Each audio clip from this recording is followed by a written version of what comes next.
Hello guys, welcome back to my channel Mita's kitchen. একদম অন্য স্টাইলে নতুন একটা ডিম রেসিপি নিয়ে চলে এসেছি তোমাদের কাছে। এইভাবে একবার বাড়িতে বানিয়ে দেখবেন, এক থালা ভাত এমনিই উঠে যাবে। তোমরা কারা কোথা থেকে আমার ভিডিও দেখছো অতি অবশ্যই কিন্তু কমেন্টে জানাবে।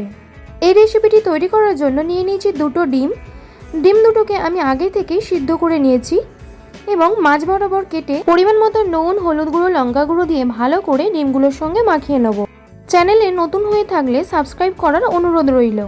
এবারে ডিমগুলো তেলের মধ্যে ভালো করে উল্টে পাল্টে ভেজে নেব। এই সময় খেয়াল রাখবে ডিমের উল্টো পিঠটা কিন্তু আগে দেবো, অর্থাৎ কুসুমের দিকটা আগে দেবো তেলের দিকে।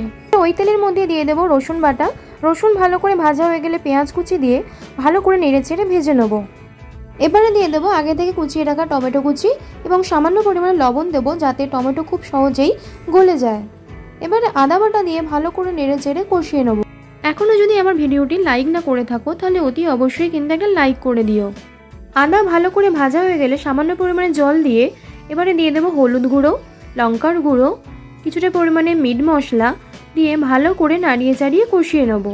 খুবই অল্প সময়ের মধ্যেই আপনারা বাড়িতেই একদম নতুন স্টাইলে একটা ডিম রেসিপি তৈরি করে ফেলতে পারবে। আমার ভিডিও তোমাদের কীরকম লাগে অবশ্যই কিন্তু একটা কমেন্টে জানিও। মশলা ভালো করে ভাজা হয়ে গেলে আগে থেকে ভেজে রাখা ডিম দিয়ে ভালো করে মশলার সঙ্গে মিশিয়ে ঢাকা দিয়ে 2 থেকে 3 মিনিট রান্না করে নিলেই রেডি। দেখা হবে নতুন একটা ভিডিওর সঙ্গে। ততক্ষণ পর্যন্ত সকলে ভালো থাকবে।